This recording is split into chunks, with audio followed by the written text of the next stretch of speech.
Hello students, welcome to my channel. तो इस video में हम सॉल्व कर रहे हैं जो आपका सैम्पल पेपर है 2021 का। तो उसमें बेसिक वाला पार्ट ए हम सॉल्व कर चुके हैं। अब यहाँ पे हम सॉल्व कर रहे हैं पार्ट बी। तो पार्ट बी के अंदर टोटल आपके 3 सेक्शन है, 21 to 26 2 marks, then 27 to 23 3 marks और 34 to 36 आपके 5 मार्क्स के। तो ये सारे क्वेश्चन इस वीडियो में हम सॉल्व करेंगे। तो इस बेसिक वाले पेपर में मोस्टली क्वेश्चन आपके एनसीईआरटी बुक से डायरेक्ट क्वेश्चन है। तो आप यहाँ पे देखो, तो question number 21, find the coordinates of the point which divides the line segment joining the points 4, -3 and 8, 5 in the ratio 3:1 internally. तो आपको यहाँ पे ये जो क्वेश्चन है आपका चैप्टर नंबर 7 का एग्जाम्पल नंबर 6 है। ओके तो ये आप वहाँ पे देख सकते हो वीडियो में। अगर आपको अच्छे से देखना है वहाँ पे कैसे एक्सप्लेन किया है, तो ये आप वहाँ पे जा करके यानी chapter 7 example 6 by maths teacher करके सर्च करोगे, आपको ये वीडियो मिल जाएगा।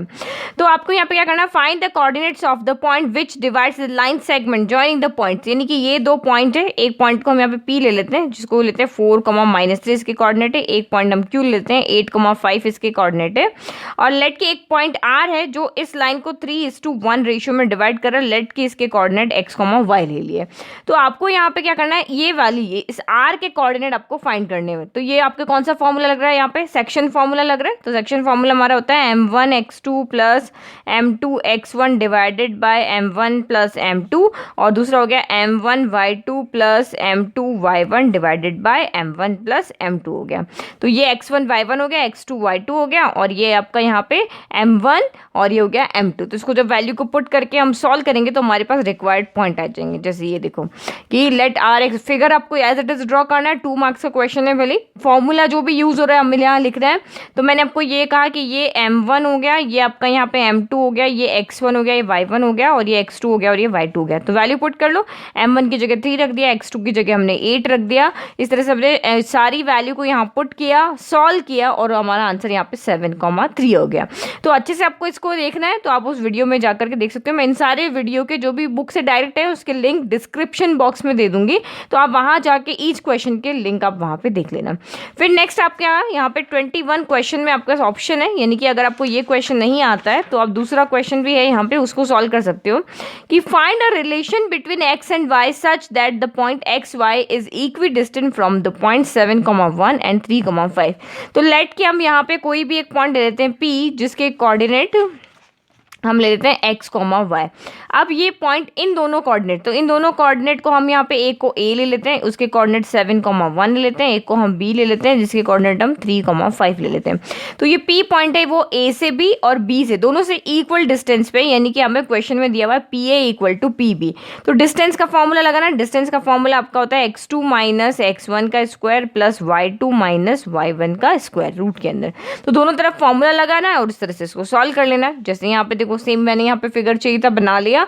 फिर यहाँ पे AP = हमारा BP है, तो इसको मैंने x1 y1 लिया, इसको मैंने x2 y1, तो x2 - x1, तो ये आपका यहाँ पे हो गया x - 7 का स्क्वायर, y2 - y1 यानी कि y - 1 का स्क्वायर। सेम यहाँ पर भी, यहाँ पे x - 3 का स्क्वायर और y - 5 का। तो यहाँ पे कोई कंपलसरी नहीं कि इसी को x2 y2 लिया, इसको नहीं ले सकते, कैसे भी ले सकते हैं। इसको x2 y2, इसको x1 y1 कैसे भी आप लिख सकते हो, क्योंकि स्क्वायर है तो नेगेटिव होगा तब भी वो पॉजिटिव हो जाएगा। तो यहाँ पे उसका कोई साइन का कोई इफेक्ट नहीं है। तो उसको फिर हमने बिल्कुल अच्छे से इसको सॉल्व किया, और ये क्वेश्चन जो है आपका ये चैप्टर 7 का ही है, एग्जाम्पल नंबर 4। ये क्वेश्चन आपका चैप्टर नंबर 7 का है, एग्जाम्पल नंबर 4। तो 3, 4 आपको यहाँ पे 6 है और एक आपका 4 है, तो इजीली आप इसको वहाँ पे जाके अच्छे से इसको समझ सकते हो। तो ये पूरा आप सॉल्व करोगे तो ये हमारा यहाँ पे रिलेशन हो जाएगा x - y = 2। तो हमने यहाँ पे पहले क्या किया, रूट से रूट कैंसिल हो गया, फिर हमने इसका स्क्वायर इन सबके स्क्वायर खोले, जो कैंसिल हो रहा था उनको कैंसिल कर दिया, और लास्ट में हमारे पास ये रिलेशन बचा। यहाँ से 8 कॉमन आ रहा है, 8 ले लिया, यहाँ से डिवाइड में चला गया और ये हमारा रिलेशन आ गया। Okay, now next question number 22। तो ये आपका क्वेश्चन, ये फिगर यहाँ पे गिवन है। In the figure if LM is parallel to CB, तो ये साइड इस साइड के पैरेलल है, and LN is parallel to CD, ये साइड इस साइड के parallel. Prove that A M upon M B equal to A N upon N D. तो ये भी आपका डायरेक्ट बुक से ही क्वेश्चन है, एक्सरसाइज 6.2 का क्वेश्चन नंबर ये है आपका 3।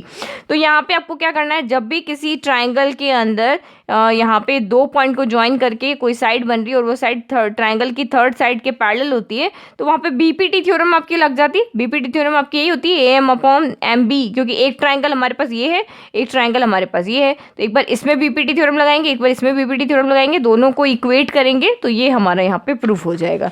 तो ये देखो, ये मैंने यहाँ पे सॉल्व किया हुआ, बिल्कुल इसी तरह से आपको एग्जाम में सॉल्व करना, तभी आपको फुल मार्क्स मिलेंगे।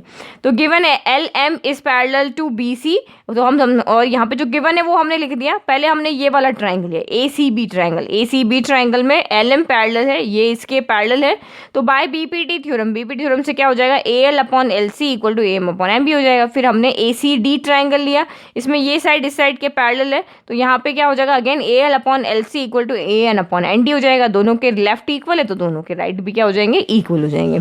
Now next is a quadrilateral ABCD is drawn to circumscribe a circle, prove that AB plus CD equal to AD plus BC। तो ये है आपकी एक्सरसाइज 10.2 का क्वेश्चन नंबर 8। डायरेक्ट क्वेश्चन है, अच्छे से आपको एक्सप्लेन यहाँ पे समझना है, कोई भी स्टेप नहीं समझ में आ रहा है आप वहाँ जाके इसको देख लो, क्योंकि दो बार मैं इसको अच्छे से एक्सप्लेन नहीं कर रही हूँ।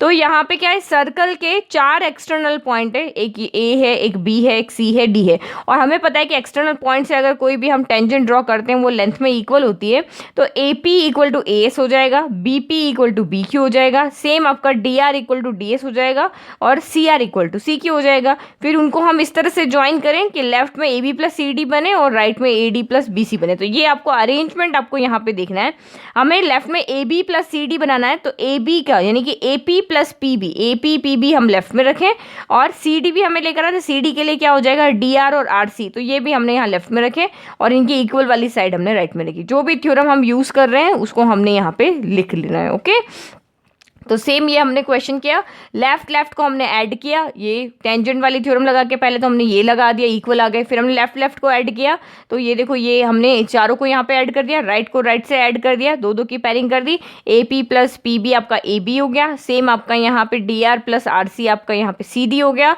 सी क्यू प्लस क्यू बी आपका यहाँ बी सी हो गया, और A S plus S D आपका यहाँ पे ए डी हो गया। तो इसको हमने यहाँ पे प्रूव कर दिया। ओके, तो ये हमारा इजीली यहाँ पे प्रूव हो गया। क्वेश्चन नंबर मैंने आपको बता ही दिया। फिर नेक्स्ट आपका यहाँ पे draw a line segment of length 7:8 centimetre and divide it in the ratio 5:8, measure the two parts. तो आपका ये एग्जैक्ट एक्सरसाइज 11.1 का क्वेश्चन नंबर 1 है, ये आप वहां पे जाके देख लेना। सबके लिंक में आपको डिस्क्रिप्शन बॉक्स में मिल जाएंगे बाय क्वेश्चन नंबर, कि 23rd क्वेश्चन का ये लिंक ये है, 24th क्वेश्चन का लिंक ये है, तो वहां आप उसको क्लिक करोगे तो सीधा उस क्वेश्चन पे चले जाओगे।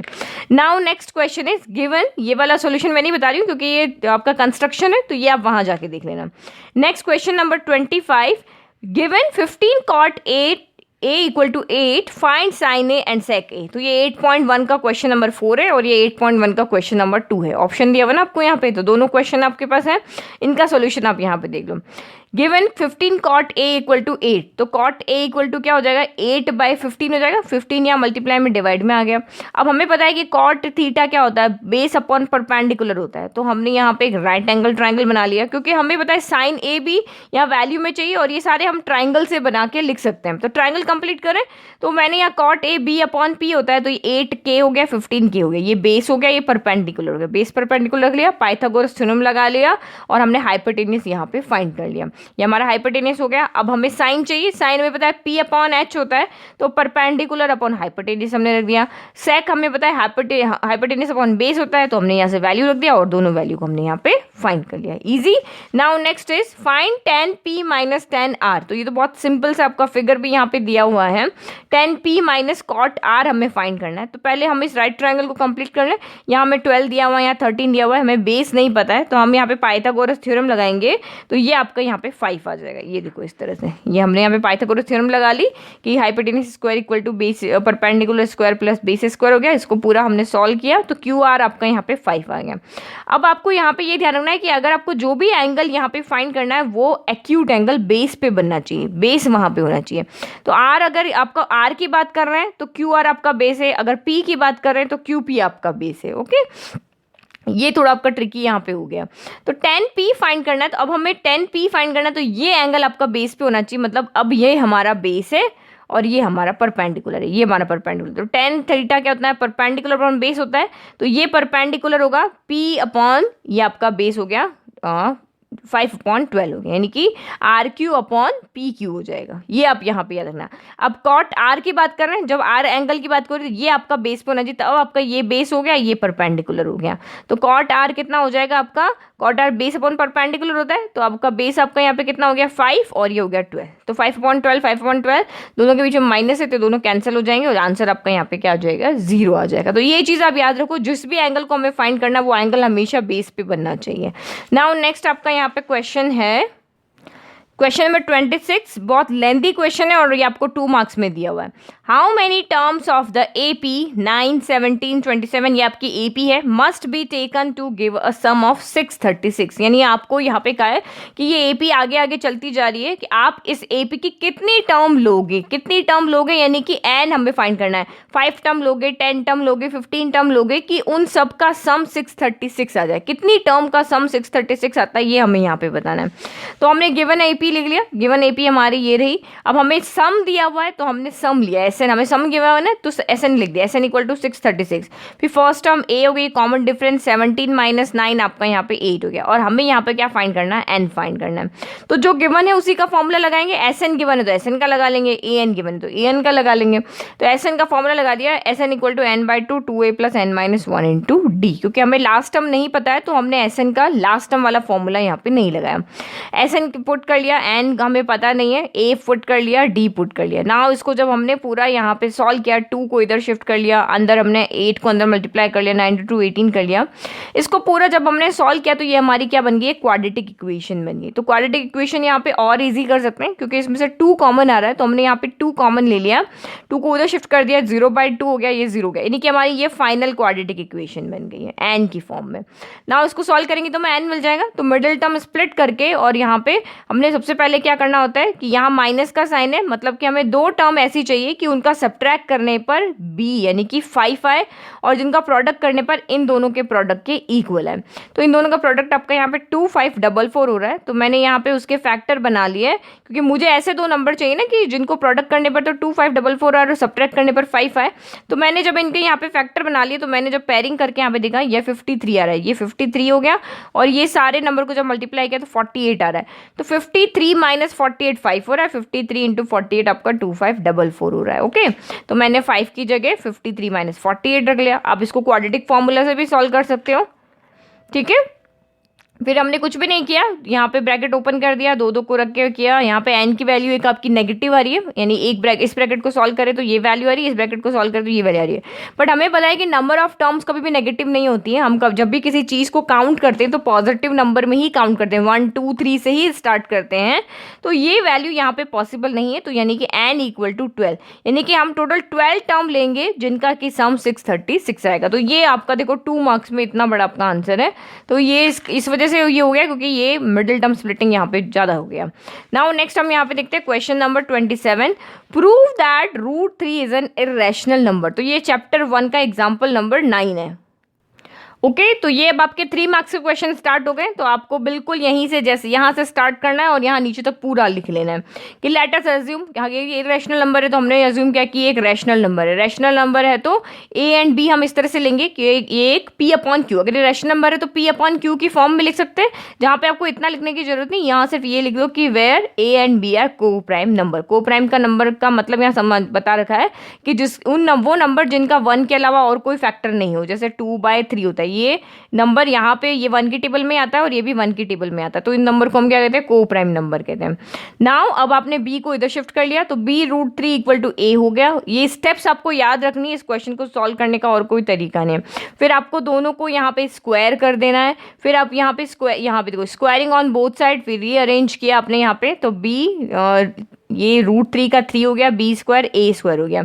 देयरफॉर यहाँ पे इसका मतलब क्या हो गया, फिर आपने यहाँ पे क्या लिख देना है, ये हो गया b² इक्वल टू आपका यहाँ पे हो गया a² बाय 3, यानी कि क्या हो गया कि therefore A square is divisible by 3। अगर ए स्क्वायर 3 से डिवाइड हो रहा है तो ए भी 3 से डिवाइड होगा, ठीक है। बट हमने कहा था कि यहाँ पे ए और बी को प्राइम नंबर है, 1 के अलावा कोई फैक्टर नहीं आना चाहिए। बट आप यहाँ पे तो कह रहे हो कि ये ए जो है यहाँ पे अगर ये स्क्वायर 3 से डिवाइड है तो ए भी 3 से डिवाइड होगा, तो यहाँ पे तो 3 भी इसका फैक्टर आ रहा है।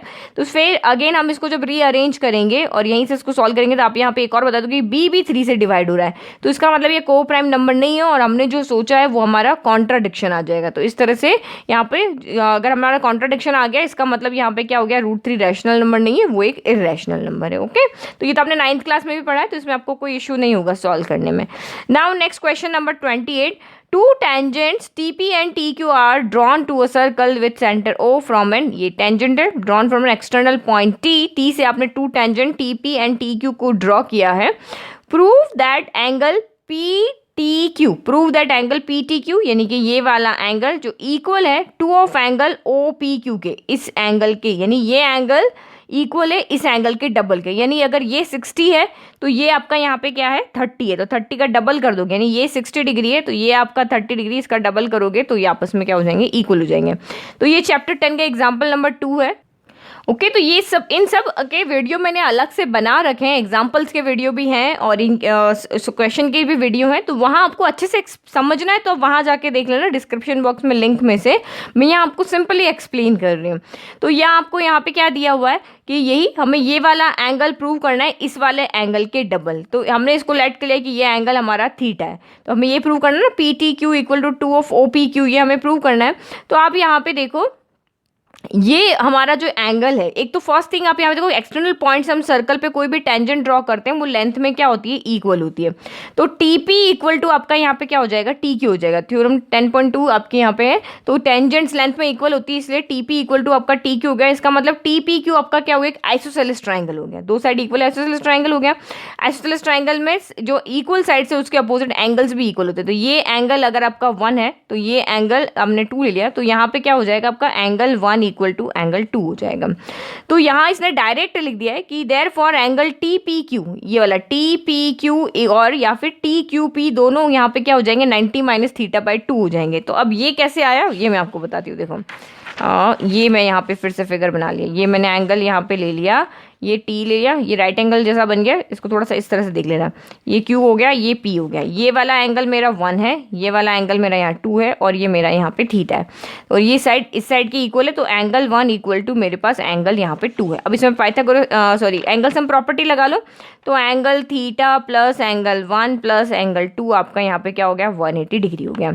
तो एंगल हमें यहाँ पे क्या चाहिए, 1 और 2 की वैल्यू चाहिए, तो एक बार मैं 1 की निकाल दी, तो एंगल 1 प्लस 1 और 2 इक्वल है, तो मैं इसको यहाँ पे भी हमें यहाँ 2 वाला चाहिए तो मैं इसको भी 2 कर देती हूँ, एंगल 2 और ये भी हो गया एंगल 2, क्योंकि 1 और 2 के इक्वल है तो 1 की जगह मैंने एंगल 2 रख लिया, equal to 180 degree minus theta कर दिया, प्लस ये थीटा इधर आके माइनस का हो गया, 2 ऑफ एंगल 2, तो 2 टाइम एंगल 2 हो जाएगा, 180 माइनस थीटा हो गया। तो एंगल 2 कितना हो जाएगा, तो ये 180 माइनस थीटा के 2 यहाँ मल्टीप्लाई में डिवाइड में आ गया, तो यहाँ पे 2 आप ये दोनों के साथ लिख लो, 180 divide by 2 minus theta by 2 हो गया, तो 2 से ये कैंसिल हो गया, 90 डिग्री हो गया। तो एंगल 2 कितना हो गया, 90 डिग्री माइनस थीटा बाई 2 हो गया। तो एंगल 1 भी इतने आएगा क्योंकि एंगल 1 और एंगल 2 इक्वल है। तो ये कैलकुलेशन यहाँ पे मिसिंग है, तो ये आप उस उधर वीडियो में भी जाके देख सकते हो। तो इसका मतलब क्या हुआ कि एंगल 1 और एंगल 2 आपका 90 माइनस थीटा बाई 2 हो गया। और हमें यहाँ पे ये पता है कि रेडियस और टेंजेंट के बीच में 90 डिग्री का एंगल बनता है। ये पूरा एंगल हमारा कितना होता है, 90 डिग्री का होता है, यानी TPO एंगल आपका यहाँ पे कितना होगा, 90 डिग्री का होगा। तो ये लिखा, यानी कि इसने OPT लिखा है तो OPT पढ़ लो। तो हमने यहाँ पे क्या कर लिया, ये एंगल 2 हमने फाइंड कर लिया, ये पूरा एंगल हमने यहाँ पे फाइंड कर लिया। अब हमें इतना सा एंगल चाहिए, तो इस पूरे 90 में से हम इस एंगल को सब्ट्रैक्ट कर दें तो हमारा यहाँ पे OPQ आ जाएगा, जो कि हमें यहाँ पे फाइंड करना है। ओके, तो OPQ आपका क्या हो जाएगा, 90 माइनस यहाँ से ये वाले बड़े वाले में से, यानी इस पूरे 90 में से हम इस एंगल 2 को सब्ट्रैक्ट कर लें, तो 90 minus half angle theta by 2 हो गया। तो यहाँ पे थीटा बाई 2 बचा है। थीटा कौन है यहाँ पे, थीटा आपका ये रहा PTQ, तो हमने उसकी वैल्यू को पुट कर लिया और सॉल्व किया, हमारा प्रूफ हो गया, इजी। नाउ नेक्स्ट यहाँ पे देखते हैं क्वेश्चन नंबर 29, तो ये आपका है एक्सरसाइज 3.4 का क्वेश्चन नंबर 2 है। Meena went to a bank to withdraw ₹2000। Meena bank गई है 2000 रुपीज विड्रॉल करने के लिए। She asked the cashier to give her ₹50 and ₹100 notes. उसने कहा कि मुझे सिर्फ दो ही तरह के नोट चाहिए, या तो मुझे 50 रुपीज़ के नोट दो या फिर मुझे 100 रुपीज़ के नोट दो। Meena got 25 notes in all. और कैशियर ने उसको क्या किया, उसने कहा मुझे 2000 रुपीज़ चाहिए, लेकिन मेरी कंडीशन ये कि मुझे 50 का नोट चाहिए या फिर मुझे 100 का नोट चाहिए। तो कैशियर ने उसको क्या कर दिया, टोटल 25 नोट दे दिए। टोटल 25 नोट को अगर वो यहाँ पे काउंट करती है तो टोटल उसके 2000 रुपीज़ हो जाते हैं। 50 और 100 के नोट दिए लेकिन 25 नोट दिए। Find how many notes of 50 rupees and how many notes of 100 rupees she receive. तो मैंने यहाँ पे लेट किया कि 50 रुपीज़ के उसको एक्स नोट दिए और 100 रुपीज़ के उसको वाई नोट्स दिए। अब इक्वेशन बन जाएगी। तो फर्स्ट इक्वेशन तो हमारी ये बनी कि उसको टोटल 25 नोट मिले, तो उसके एक्स प्लस वाई आपका यहाँ पे कितना हो गया, 25 हो गया। यानी कि 50 रुपीज़ और 100 रुपीज़ के टोटल उसको 25 नोट मिले। ये इक्वेशन नंबर 1 हो गए। ठीक है, अब यहाँ पे लेट कि उसको एक्स यानी कि 50 रुपीज़ के उसको एक्स नोट दिए, 100 रुपीज़ के वाई नोट दिए। तो अब मुझे यहाँ पे क्या, मैं टोटल 2000 रुपीज़ दिए, मैं इक्वल में यहाँ पे 2000 रुपीज़ लिख देती हूँ। तो यहाँ पे एक्स नोट है 50 रुपीज़ के प्लस वाई नोट है 100 रुपीज़ के। तो जब हम मुझे यहाँ अगर मुझे बताया कि 10 नोट मुझे यहाँ पे 50 के दिए, तो 10 इंटू यहाँ पे मैंने मल्टीप्लाई किया यहाँ पे, तो 500 रुपीज़ यहाँ पे हो गए। और मुझे यहाँ पे दिए हैं 20 नोट दिए हैं इसके 100 रुपीज़ के, 20 या मल्टीप्लाई करोगे तो 2000 हो गया। तो यहाँ पे इस तरह से कैलकुलेट करके आपका यहाँ पे इक्वेशन है। ये मैं समझाने की कोशिश कर रही हूँ, एक्चुअल में यहाँ पे ये नहीं है। तो एक इक्वेशन हमारी बनी इस 25 से उसको टोटल कितने नोट मिले उससे इक्वेशन बनी, और एक इक्वेशन बनी है उसको टोटल कितने पैसे मिले। तो पैसे के लिए आप यहाँ पे क्या करोगे, जितने 50 रुपीज़ के नोट है उसको 50 रुपीज़ से मल्टीप्लाई कर दोगे, और जितने वाई रुपीज़ के नोट है, मुझे 10 नोट दिए हैं 100 के, तो कितने रुपए दिए, 100 इंटू 10 हो गया, यानी 1000 रुपीज़ हो गए। तो इस तरह से इक्वेशन बन गई। अब आपकी इक्वेशन 1 है, इक्वेशन 2 है। यहाँ से आप 50 कॉमन ले लो, इस तरफ लेके चले जाओ, एलिमिनेट करके उसको सॉल्व करोगे तो आपके यहाँ पे एक्स और वाई की वैल्यू आ जाएगी। नहीं तो आप इसको लिंक में क्लिक करके और पूरा आंसर आप इसका देख लेना। फिर next question number 30, a box contains 90 disc which are numbered from 1 to 90। तो एक बॉक्स है, इसके अंदर टोटल 90 डिस्क है, यानी कि 1 2 3 4 हम इस तरह से करते हैं, और सब पे क्या नंबर है, 1 नंबर है, 2 3 4, कोई भी बिना नंबर के नहीं है, 6 7 8 एंड सो ऑन, इस तरह से नंबर है। If one disc is drawn at random from the box, फिर इसमें से क्या क्या रैंडमली कोई भी एक डिस्क को बाहर निकाला है। फाइंड द प्रोबेबिलिटी, हमें उसकी प्रोबेबिलिटी फाइंड करनी। तो फर्स्ट क्या है, अ 2 डिजिट नंबर। तो आप यहाँ पे बताओ 1 2 3 अप टू 90 में से 2 डिजिट के नंबर कौन से हैं। तो 1 2 3 4 5 6 7 8 9 नंबर यहाँ पे 1 डिजिट के हैं, बाकी सारे 10 से लेके 90 तक आपके सारे कौन से नंबर है, 2 डिजिट के हैं। तो 90 में से हम उन 9 को सब्ट्रैक्ट कर लेते हैं, तो 81 प्लेट्स ऐसी है जो आपकी यहाँ पे क्या है, 2 डिजिट नंबर की है। तो ये आपका 90 जो हो गया वो हो गया आपका यहाँ पे टोटल पॉसिबल आउटकम्स, क्योंकि इसके अंदर टोटल 90 डिस्क है, 90 आपके यहाँ पे क्या हो गया, पॉसिबल आउटकम्स हो गया। और 2 डिजिट के नंबर कितने हैं, वो 81 नंबर है, 81 नंबर आपके यहाँ पे क्या हो गया, फेवरेबल आउटकम हो गया। तो ये आपकी प्रोबेबिलिटी यहाँ पे कितनी हो जाएगी, 81/90। अदरवाइज आपका 15.1 का क्वेश्चन नंबर 18 है, अच्छे से समझना है तो आप इसको लिंक में क्लिक कर लेना। फिर अब परफेक्ट स्क्वायर नंबर, तो 1 to 90 में परफेक्ट स्क्वायर नंबर कौन कौन से होंगे, तो आपका 1 हो जाएगा, फिर आपका यहाँ पे 4 हो जाएगा, 4 आपका ये 1 into 1 होता है, ये 2 into 2 होता है, फिर आपका 9 हो जाएगा, 3 into 3 होता है, फिर आपका 16 हो जाएगा, 4 into 4 होता है, फिर आपका यहाँ पे 25 हो जाएगा, 5 into 5 होता है, फिर 36 हो जाएगा, फिर आपका यहाँ पे 49 हो जाएगा, फिर 64 हो जाएगा और 81 हो जाएगा। बस इतने ही नंबर होंगे, इससे पर क्योंकि अगर मैंने यहाँ पे 100 कर दिया, क्योंकि 100 10 into 10 होता है, तो वो आपका यहाँ पे क्या हो जाएगा, 90 से बड़ा हो जाएगा। तो 1 2 3 4 5 6 7 8 9, यानी 9 नंबर ऐसे हैं जो परफेक्ट स्क्वायर है। तो यहाँ पे फेवरेबल आउटकम हो गया आपका 9 और पॉसिबल आउटकम हो गया आपका 90। तो ये इसका आंसर हो गया। अ नंबर डिविजिबल बाय 5, तो आप यहाँ पे 90 में से आप काउंट कर लो, 5 का टेबल आप से आप लिख लो, 5 10 और उसके बाद 15, फिर इसके बाद आपका 20 25 30, इस तरह से करोगे तो आपके टोटल 18 नंबर ऐसे आएंगे जो 5 से डिवाइड होंगे। तो ये फेवरेबल आउटकम हो गया 18 और नीचे हो गया आपका पॉसिबल आउटकम। तो ये हमारे आंसर हो गए। फिर 1 अ कार्ड, फिर नेक्स्ट क्वेश्चन भी आपका यहाँ पे 15.1 का क्वेश्चन नंबर 14 है, तो ये भी आप वहाँ पे जाके देख सकते हो। One card is drawn from a well shuffled deck of 52 cards, यानी हमारे पास टोटल 52 कार्ड है, तो ये हमारा हो गया पॉसिबल आउटकम।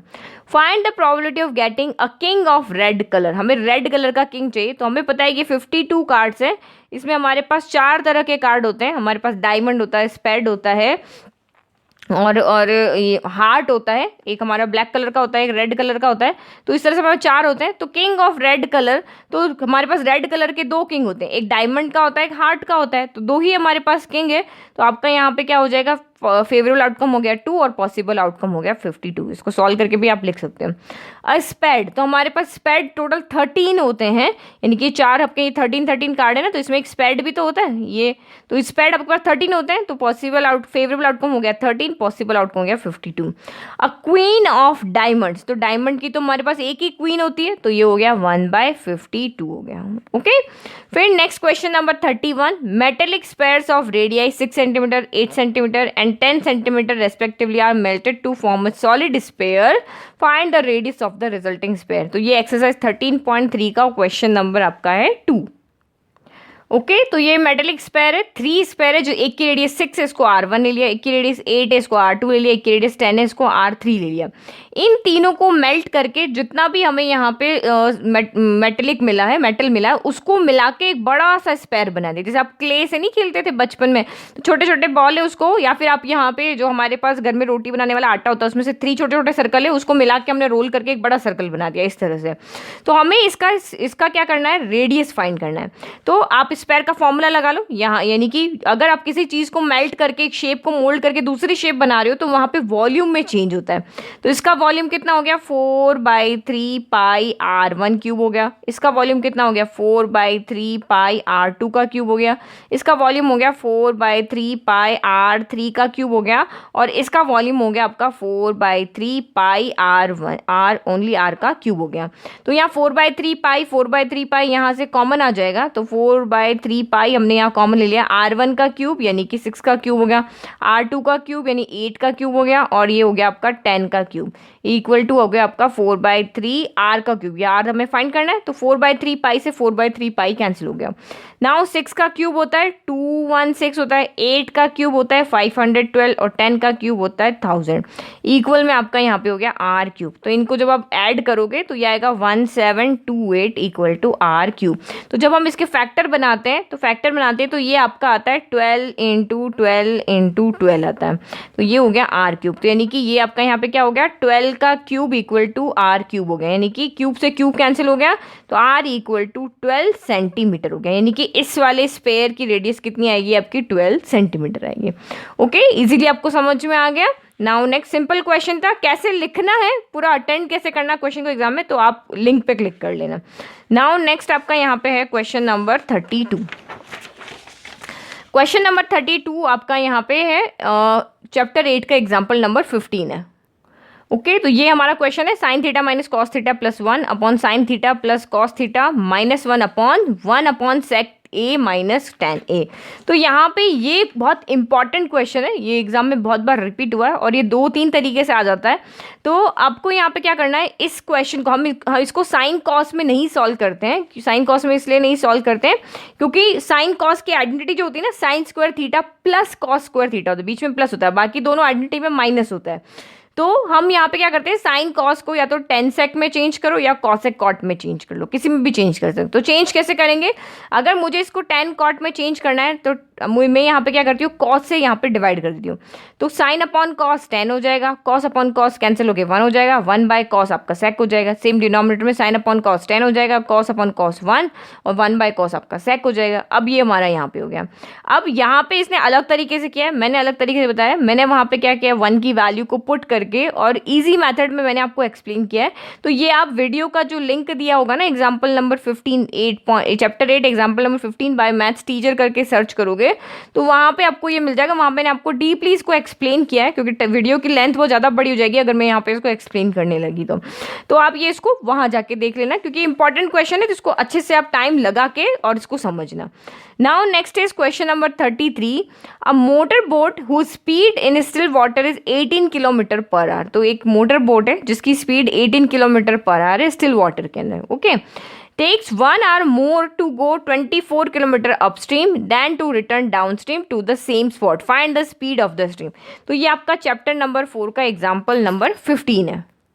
तो ये रहा आपका एग्जाम्पल, ये भी मैंने वहाँ पे अच्छे से एक्सप्लेन किया है। अपस्ट्रीम क्या होता है, डाउनस्ट्रीम भी क्या होता है, ये भी मैंने वहाँ पे अच्छे से आपको एक्सप्लेन किया है। तो यहाँ पे क्या कहा है कि आपको स्ट्रीम की यहाँ पे motor boat speed is 18 kilometre per hour in still water. Still water में इसकी स्पीड आपको यहाँ पे दी हुई है, बोट की स्पीड है।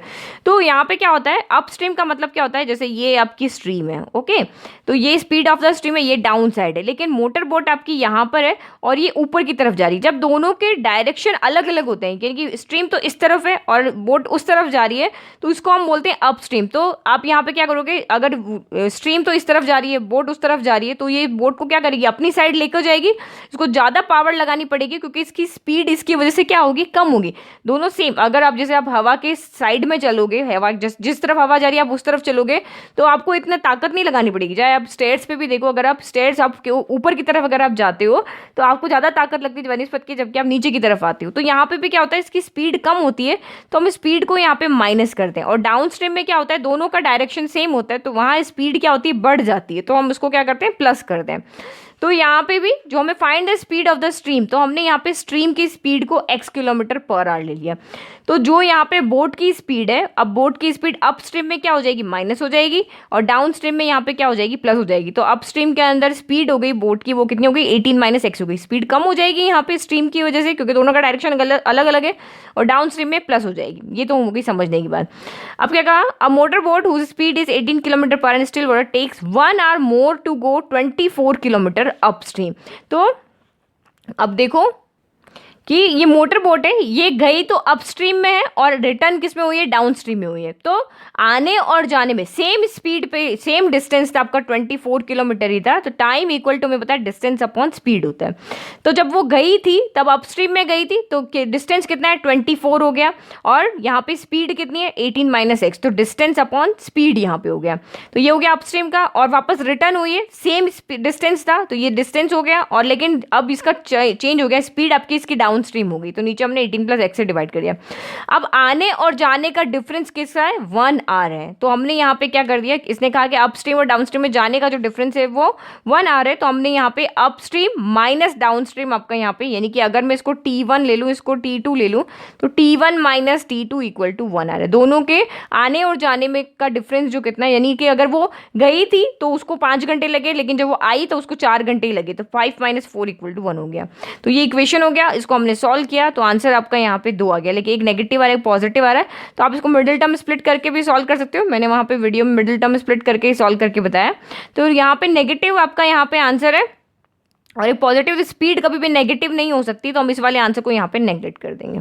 Now next is find two consecutive odd positive integer sum of whose square is 290। तो ये चैप्टर नंबर 4 का एग्जाम्पल नंबर 11 है। तो एग्जाम्पल नंबर 11 आपका ये रहा। तो find two consecutive odd in positive integer sum of whose square is 290। तो कंसेक्यूटिव नंबर्स हैं, कंसेक्यूटिव नंबर का मतलब होता है लगातार, जैसे 1 का कंसेक्यूटिव 2 हो गया, 2 का कंसेक्यूटिव 3 हो गया, 3 का 4 हो गया, इस तरह से। तो ऑड पॉजिटिव इंटीजर लिया, तो लेट कि मैंने एक नंबर अगर x लिया है, तो x यहाँ पे क्या होगा, ऑड नंबर है, तो ये आपका 1 हो गया। नेक्स्ट नंबर आपका यहाँ पे क्या हो जाएगा, 3 होगा। तो ये अगर x है, तो x में मैं कितना ऐड करूँ कि मुझे यहाँ पे 3 मिल जाए, x अगर लेट करो कि 1 है, तो नेक्स्ट यहाँ पे मैं 2 ऐड करूँगी, तो x और x प्लस 2 आपके यहाँ पे क्या है, ऑड पॉजिटिव इंटीजर है। अब मुझे 5 और यहाँ पे चाहिए 7, तो मैंने x की जगह 5 रखा, 5 प्लस 2 7 मिल गया। तो अब यहाँ पे क्या होगा, ये तो हमने 2 वेरिएबल की फॉर्म में नंबर ले लिए, इन दोनों का अगर आप स्क्वायर करो तो वो 290, स्क्वायर करके सम करो तो x square plus x plus 2 का whole square equal to 290। Solve किया, आंसर आ गया आपका यहाँ पे 2। तो एक्स इक्वल टू 11, यहाँ पे क्या लिखोगे कि एक्स इक्वल टू -13 यहाँ पे नहीं हो सकता है, क्योंकि यहाँ पे हमें क्या कहा है, ऑड पॉजिटिव इंटीजर्स का है, तो हमारे पास सिर्फ पॉजिटिव आंसर होना चाहिए, नेगेटिव आंसर नहीं होना चाहिए, तो हम नेगेटिव आंसर को यहाँ पे नहीं लेंगे। तो ये भी मैंने आपको मिडिल टर्म स्प्लिट से वहाँ पे सॉल्व करके बता रखा है, आप वहाँ पे देख सकते हो। फिर next question is the angle of depression of the top and the bottom of a 8 metre tall building from a top of a multi storeyed building are 30 degree and 45 degree respectively. Find the height of a multi storeyed building and the distance between the two building. तो ये chapter 9 का example number 6 है. तो mostly question आपके यहाँ पे क्या है, एग्जाम्पल से ही आए हैं. वो देखा आपने कितने सारे, तो मैंने यहाँ पे एग्जाम्पल से ही आपको बता दिया. ये आपका कौन सा है, एग्जाम्पल नंबर 6 है. तो ये बिल्कुल आपको अच्छे से समझने वाला क्वेश्चन है. तो ये आप वीडियो के लिंक पे क्लिक करके और वहीं पे जाके समझना. मैंने आपको डीपली इसको एक्सप्लेन किया है. अगर मैं यहाँ पे एक्सप्लेन करने लगूंगी तो मेरा 10 से 15 मिनट यहाँ पे खराब हो जाएगा. तो ये पूरा फिगर बनाना बहुत इंपॉर्टेंट है. एंगल ऑफ डिप्रेशन है यहाँ पे, तो बिल्कुल एक एक पॉइंट पढ़ के मैंने आपको फिगर बना के समझाया. तो ये बड़े क्वेश्चन आप वहीं पे जाकर के देखना जहाँ पे मैंने इनको सॉल्व करवाया. नाउ नेक्स्ट आपका है यहाँ पे क्वेश्चन इसके अपोजिट में. A 1.2 metre tall girl spots a balloon moving with the wind in a horizontal line at a height of 88.2 meter from the ground. The angle of elevation of the balloon from the eyes of the girl at any instant is 60 degree. After some time, the angle of elevation reduces 30 degree. Find the distance traveled by the balloon during the interval. तो सबसे important बात यहाँ पे क्या है, एक तो आपको फिगर दिया हुआ है. फिगर आपको नहीं बनाना है. फिगर अगर आपको यहाँ पे दिया हुआ है तो इजीली आप यहाँ पे एक बार ये ट्रायंगल ले लो, एक बार ये ट्रायंगल ले लो, यहाँ पे ट्रिग्नोमेट्रिक रेशियो लगा लो और इसको सॉल्व कर लो. तो फिगर नहीं बनाना है तो इस क्वेश्चन से इजी आपका अटेंड करना ये क्वेश्चन हो गया. फिगर नहीं बनाना है क्योंकि फिगर बनाने में ही तो सबसे ज़्यादा प्रॉब्लम होती है. तो ये एक्सरसाइज 9.1 का क्वेश्चन नंबर 14 है. देखो बुक में भी होगी, बुक में तो चलो आपको दिया हुआ, बट एग्जाम में थोड़ी ना कभी फिगर आपको इस तरह से दिया होगा, क्योंकि ये कौन से मार्क का क्वेश्चन है, ये आपका 3 मार्क का क्वेश्चन है. ओके, तो ये भी मैं आपको वीडियो में डिस्क्रिप्शन बॉक्स में लिंक मिल जाएगा, वहाँ पे आप इसको अच्छे से देख लेना. मैंने वहाँ पे इसको अच्छे से एक्सप्लेन किया है. नाउ नेक्स्ट आपका जो यहाँ एपी से क्वेश्चन आया है, ये आपका एनसीईआरटी बुक का नहीं, ये पहला ऐसा क्वेश्चन है जो एनसीईआरटी बुक का नहीं है, पार्ट बी के अंदर. द पीथ क्यूथ एंड आर्थ टर्म, और ये क्वेश्चन आपका पता है कहाँ है, ये 11th क्लास में भी है सेम यही क्वेश्चन एपी के अंदर. बट मैंने आपको ये क्वेश्चन जब मैंने आपको आर.डी. शर्मा बुक है ना, उसमें से मैंने आपको ये क्वेश्चन करवा रखा, और ये लास्ट ईयर के एग्जाम्स में भी ये क्वेश्चन आया, तो मैंने वहाँ पर भी इसको सॉल्व किया हुआ है कि द पीथ क्यूथ एंड आर्थ टर्म ऑफ एन एपी. ये टर्म है, पीथ क्यूथ एंड आर्थ क्या है, किसी एपी की कोई टर्म है. जैसे second term, fourth term, 10th term होती है ना, वैसे ये आपकी वेरिएबल की फॉर्म में टर्म है. आर ए बी सी, यानी कि पीथ टर्म ए है, क्यूथ टर्म बी है एंड आर्थ टर्म आपकी यहाँ पे क्या है, सी है. शो दैट, तब हमें यहाँ पे ये शो करना है कि अगर इस टर्म को ए को आप क्यू माइनस आर यानी इससे माइनस करो, और बी को, इस बी को आप आर माइनस पी से मल्टीप्लाई करो, और पी माइनस क्यू को सी से मल्टीप्लाई करो, तो वो आपका यहाँ पे क्या आता है, 0 आता है. ओके, तो ये देखो मैं यहाँ पे इस क्वेश्चन को पूरा एक्सप्लेन कर देती हूँ. तो now we know that term की बात आई तो हमने टर्म का फॉर्मूला लगाया. टर्म का फॉर्मूला मैंने कैपिटल ए और डी इसलिए लेके लिया है क्योंकि यहाँ पे स्मॉल ए क्वेश्चन के अंदर है. तो मैं अगर मैं सेम ले लूंगी तो आप और कंफ्यूजन हो जाओगे. फर्स्ट टर्म, ये टर्म आपको दी हुई ना, ये कोई 10th टर्म या कोई भी टर्म हो सकती है, इसलिए मैंने यहाँ पे कैपिटल ए ले लिया. वेयर ए एन क्या है, यहाँ पे 5 मार्क का क्वेश्चन है जिसको आपको अच्छे से एक्सप्लेन करके लिखना है. ए एन यहाँ पे एंड टर्म है, ए यहाँ पे फर्स्ट टर्म है, एन यहाँ पे नंबर ऑफ टर्म है, और डी यहाँ पे क्या है, कॉमन डिफरेंस है. फिर आपको फर्स्ट यहाँ पे क्या दिया हुआ है, it is given that pith term जो है एपी की वो ए है, यानी कि हमें ए पी इक्वल टू ए दिया हुआ है. तो जहां भी एन दिख रहा है वहां पे आप पी पुट कर लो और ए एन की जगह पे ए पुट कर लो. तो हमने यहाँ क्या गया, A P equal to A plus P minus 1, N की जगह हमने पी पुट कर लिया, पीथ टर्म दिया, एंथ टर्म की जगह एन रखा, पीथ टर्म की जगह पी रखा. तो A P equal to A plus P minus 1 into D. तो ये हो गया A P equal to A plus P minus 1 into D, और ये हमें कितनी दी हुई है, इक्वल में ए दी हुई है. तो ए पी की जगह हमने ए रख दिया, तो A equal to A plus P minus 1 into D. फिर नेक्स्ट आपको दिया क्यूथ टर्म इज बी, तो A Q equal to B हो गया. सेम एन की जगह हमने इसमें क्यू रख दिया, तो A Q equal to A plus Q minus 1 into D, आपका यहाँ पे ये हो गया बी. तो ये फर्स्ट इक्वेशन हमारी ये हो गई, सेकेंड इक्वेशन हमारी ये हो गई. नाउ थर्ड आपको दिया है कि आर्थ टर्म जो है वो आपकी क्या है, सी है. तो जहां भी एन दिख रहा है वहां आर रख दिया इस फॉर्मूले के अंदर. तो A R equal to A plus R minus 1 into D equal to आपका सी हो गया. तो ये मैंने फिर से लिख दिया, ये आपकी हो गई इक्वेशन. नाउ अब हमें यहाँ पे प्रूव करना है कि ए को मल्टीप्लाई करना है क्यू माइनस आर से, बी को मल्टीप्लाई करना है आर माइनस पी से, और सी को मल्टीप्लाई करना है पी माइनस क्यू से. तो हम ए बी सी तो लेकर आ चुके हैं, ए आ गया, बी आ गया, सी आ गया.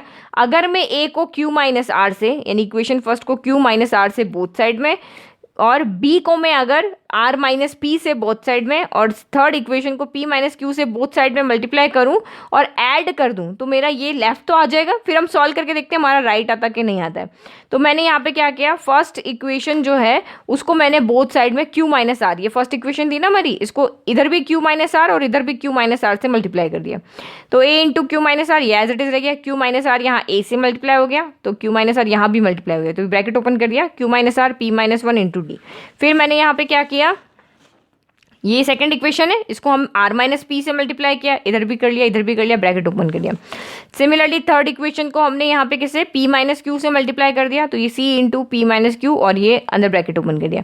लेफ्ट को अगर हम यहाँ पे ऐड किया, क्योंकि हमें ये प्रूव करना है, लेफ्ट को हमने ऐड किया तो ये हमारा आ गया। अब हमें देखना है क्या ये इक्वल जीरो आते हैं, नहीं है, और ये लेफ्ट ऐड हो गए, ये राइट यहाँ पे ऐड हो गए, तो लेफ्ट तो हमारा आ गया। अब राइट आपको सॉल्व करना है, तो यहाँ भी a के प्रोडक्ट की टर्म है, यहाँ भी a के प्रोडक्ट की टर्म है, यहाँ भी a के प्रोडक्ट की टर्म है, तो यहाँ से a पूरा हमने यहाँ पे कॉमन ले लिया। फिर ये और ये 6 टर्म जो है वो इसको हमने एक साथ लिख दिया। फिर यहाँ d प्रोडक्ट में, यहाँ d है यहाँ d है, तो d मैंने बाहर ले लिया और जो अंदर बचा हुआ था ये दोनों ब्रैकेट ये दोनों ब्रैकेट ये दोनों ब्रैकेट यहाँ पे मैंने लिख दिया।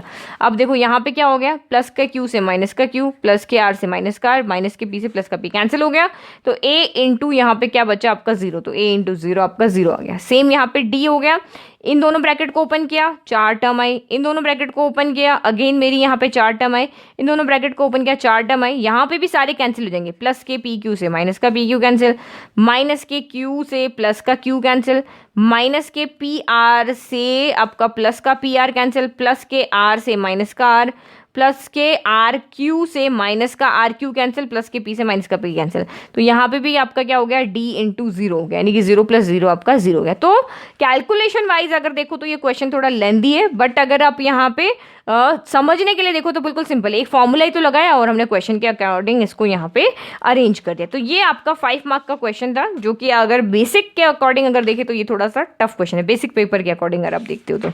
नाउ नेक्स्ट आपका यहाँ पे लास्ट क्वेश्चन है 37, तो ये आपका है a survey regarding the heights in centimetre 51 girls of class 10th of a school was conducted and the following data was obtained. तो ये हाइट का डेटा हमने लिया है क्लास में 51 गर्ल्स के ऊपर, 51 गर्ल्स की हाइट का डेटा लिया है। Find the median height and the mean using the formula. तो ये आपके चैप्टर 14 का एग्जाम्पल नंबर 7 है, तो वहाँ पे सिर्फ मीडियन कैलकुलेट किया हुआ है, मीन नहीं कैलकुलेट किया है, तो मीडियन तो मैं आपको वहाँ से दिखा देती हूँ। तो मीडियन हमारा यहाँ पे हो जाएगा चैप्टर 14 का एग्जाम्पल नंबर 7, तो ये हमारा यहाँ पे हो गया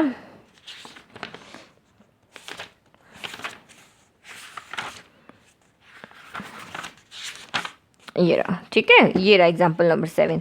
तो ये हमने यहाँ पे सेम क्वेश्चन है, हमने यहाँ पे मीन फाइंड करना है, तो मीन के लिए हमें क्यूमुलेटिव फ्रीक्वेंसी फाइंड करनी होती है, तो क्यूमुलेटिव फ्रीक्वेंसी हमने यहाँ पे बना लिया। उसके बाद हम n/2 देखते हैं, तो 51/2 आपका यहाँ पे हो गया 25.2, तो 25.2 से जस्ट बड़ी क्यूमुलेटिव फ्रीक्वेंसी कौन सी 29, तो ये हमारी यहाँ पे क्या हो गई मीडियन क्लास हो गई, मीडियन क्लास हो गई। अब आपको देखो ये 5 मार्क का क्वेश्चन है ना, तो बिल्कुल जैसा बुक में किया हुआ है ना सोल्यूशन एज इट इज वैसा ही करना है।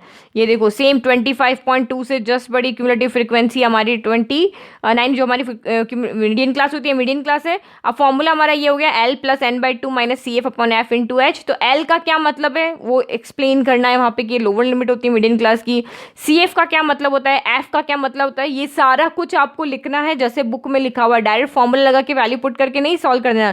अगर ये 2 चीज़ दी तो ये 2.5 मार्क का क्वेश्चन है, 2.5 के अंदर पूरा इतना आंसर आपको यहाँ पे लिखना है, तो सॉल्व करोगे तो 149.03 सेंटीमीटर यहाँ पे आंसर आएगा। अब हम यहाँ पे मीन कैलकुलेट करके देखते हैं।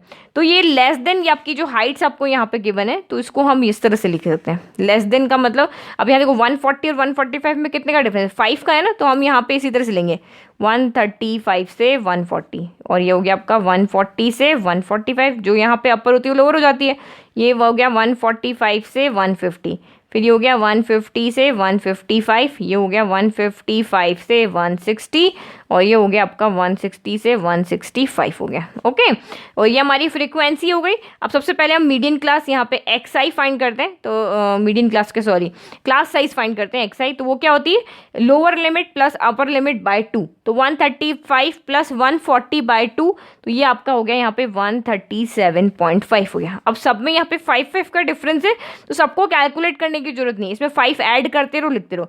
तो 137.5 में 5 ऐड किया तो 142.5 हो गया। अगेन यहाँ पे 5 ऐड किया 147.5 हो गया। अगेन 5 ऐड किया 152.5 हो गया।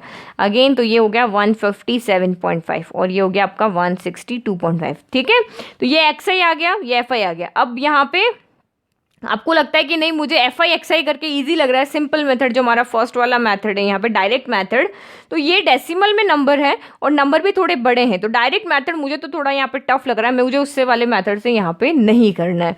तो मैं यहाँ पे जो मेरा लास्ट स्टेप डिविजन मेथड है मैं वही कर रही हूँ। तो उसके लिए आपको डी आई लिखने की जरूरत नहीं, आप डायरेक्ट यू आई भी लिख सकते हो, बट अगर आपको यहाँ पे डी आई लिखना है जो कि हमारा होता है एक्स आई माइनस ए, अज्यूमिंग मेथड हो गया ये वाला, तो फिर हम यहाँ पे लिखेंगे यू आई और उसके बाद मैं F I X I F I U I में इधर लिख लेती हूँ। ओके, तो ये डी आई क्या होता है, एक्स आई माइनस है, तो हमें मीन अज्यूम मीन लेना होता है। तो लेट में ये जो ए है वो मैंने ये लिया 147.5 है, उसको मैंने ए ले लिया। नाउ एक्स आई माइनस है तो 137.5 में से 147.5 माइनस करेंगे, इतना भी लिखने की जरूरत नहीं। क्लास साइज यहाँ पे सबका सेम है 5, तो इसके जस्ट सामने वाले को आप यहाँ पे 0 लिख लो।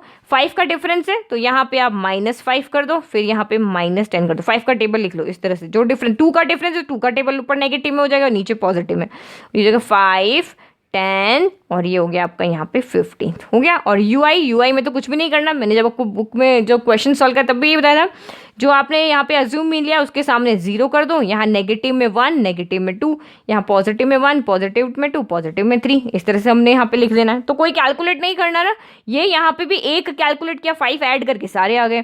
जो आपने यहाँ पे अज्यूम मीन लिया उसको 0 कर दिया, 5 का डिफरेंस है 5 का टेबल ऊपर लिख दिया, 5 का टेबल नीचे लिख दिया, 4 का डिफरेंस है 4 का टेबल हो जाएगा। और यू आई में तो कोई भी क्वेश्चन है अगर ये इंटरवल सेम है तो 0 करके ऊपर नेगेटिव में 1 2 नीचे पॉजिटिव 1 2। अब आप एफ आई यू आई कर दो, इनको प्रोडक्ट करो। तो मैंने इधर लिखा है, आप इधर भी लिख सकते हो, चलो इधर ही लिख लेते हैं। ठीक है, तो ये हो गया हमारा F I U I. F I U I तो 4 इंटू -2 तो ये हो गया -8। 11 इंटू ये, तो आप यहाँ पे देखो ये हमें फ्रीक्वेंसी नहीं गिवन है, ये हमें CF गिवन है एक्चुअल में, क्योंकि देखो टोटल नंबर ऑफ गर्ल्स कितनी 51 और 51 यहाँ पे फाइनल नंबर आ रहा है, तो ये आपका CF है। तो इससे हमें यहाँ पे क्या करनी पड़ेगी, पहले फ्रीक्वेंसी फाइंड करनी पड़ेगी। तो फ्रीक्वेंसी कैसे फाइंड होगी, तो सबसे पहले आपकी first term as it is आ जाएगी 4, फिर आपकी यहाँ वाली टर्म आएगी 11 - 4, तो 11 - 4 हो गया आपका यहाँ पे 7। फिर नेक्स्ट आएगी आपकी 29 - 11, तो 29 - 11 आपका यहाँ पे हो जाएगा 18, ये इसके साथ है। ओके, फिर 40 - 29, तो 40 - 29 तो आपका यहाँ पे हो जाएगा 11। फिर 46 - 40 तो ये हो गया आपका यहाँ पे 6, और 51 - 46 तो ये हो गया आपका 5। तो ये आपकी फ्रीक्वेंसी, ये आपकी CF है। ओके, तो मीडियन क्लास भी कैलकुलेट करना था, तो ये भी आपको यहाँ पे फाइंड करना था पहले, क्योंकि उसमें भी फ्रीक्वेंसी आपको चाहिए होती है। अब आप मल्टीप्लाई करो, तो ये एफ आई यू आई, तो ये हमारा एफ आई है, तो 4 इंटू -2 -8, 7 इंटू -1 तो ये हो गया -7, 18 इंटू 0 0 हो गया, 11 इंटू यहाँ पे हो गया 1, 11 इंटू 1 हो गया 11, फिर आपका ये हो गया 6 इंटू 2 तो ये हो गया आपका यहाँ पे 12, और ये हो गया 5 इंटू 3 तो ये हो गया आपका यहाँ पे 15। तो अब हमें दो चीज़ चाहिए। मीन का फॉर्मूला क्या होता है आपका, मीन का फॉर्मूला होता है A plus summation F I U I upon summation F I into H होता है। तो सारे को एक्सप्लेन करके लिखना है कौन क्या है। तो समेशन एफ आई यू आई अब यहाँ पे करोगे तो ये आपका यहाँ पे आ जाएगा summation F I U I. तो ये जब हम इसको यहाँ पे करेंगे तो ये आ जाएगा आपका 23। जब आप इसको नेगेटिव वाले को ऐड करो पॉजिटिव वाले को ऐड करो तो ये आपका आ रहा माइनस का 15 आ रहा है और ये आपका 38 आ रहा है। तो माइनस का 15 प्लस 38 ये आपका आ गया यहाँ पे 23। और समेशन एफ आई ये तो हमें क्वेश्चन में दिया हुआ है। समेशन एफ आई हमें टोटल 51 गर्ल्स दी हुई है। ए हमने यहाँ पे 147.5 लिया है और एच क्लास इंटरवल आपका यहाँ पे कितना है 5 है। तो ए यहाँ पे कितना हो गया, ए यहाँ पे हमारे पास हो गया 147.5 हो गया plus summation F I you है 23 हो गया, ये हो गया 51 इंटू एच कितना हो गया 5 हो गया। इसको यहाँ पे एलसीएम नहीं लेना है, इसको आप सिर्फ इसको सॉल्व करो। 5 इंटू 3 15 का 5 कैरी 1 तो ये हो गया आपका यहाँ पे 115/51 हो गया। तो 51 से जब आप इसको डिवाइड करोगे तो ये आपका यहाँ पे आ जाएगा 2.25, तो इसको ऐड कर दो तो ये 149.75 आपका यहाँ पे क्या हो जाएगा, मीन हो जाएगा। यानी मीन हाइट कितनी है, 149.75 सेंटीमीटर। तो इस तरह से आपको यहाँ पे मीन फाइंड करना है। ओके, तो ये चीज़ आप जरूर यहाँ पे ध्यान रखना, क्योंकि मुझे भी जब क्वेश्चन देखा तो मुझे ये लगा कि ये फ्रीक्वेंसी, बट जब मैंने देखा यहाँ 51 है तो ये फ्रीक्वेंसी नहीं, ये क्यूमुलेटिव फ्रीक्वेंसी दी थी। क्यूमुलेटिव फ्रीक्वेंसी से आपको पहले फ्रीक्वेंसी को कैलकुलेट करना है, तो फर्स्ट एज इट इज लिख देना, फिर आपको नीचे से ऊपर इस तरह से सब्ट्रैक्ट करते जाना है और आपकी फ्रीक्वेंसी यहाँ पे आ जाएगी। तो आई होप आपको सारे क्वेश्चन अच्छे से समझ में आए। जो भी क्वेश्चन यहाँ पे सॉल्व है उसके लिंक आपको डिस्क्रिप्शन में मिल जाएंगे। कुछ भी अगर आपको डीपली उसको समझना है तो लिंक पे क्लिक करना, सीधा आपको क्वेश्चन का आंसर वहाँ पे आ जाएगा। ठीक है, तो आई होप इस सैम्पल पेपर में आपको कोई प्रॉब्लम नहीं है। बेसिक में सिर्फ एक क्वेश्चन आपका टफ था एपी वाला, अदरवाइज आपके सारे क्वेश्चन यहाँ पे सीधे एनसीईआरटी बुक से आए थे। Thank you.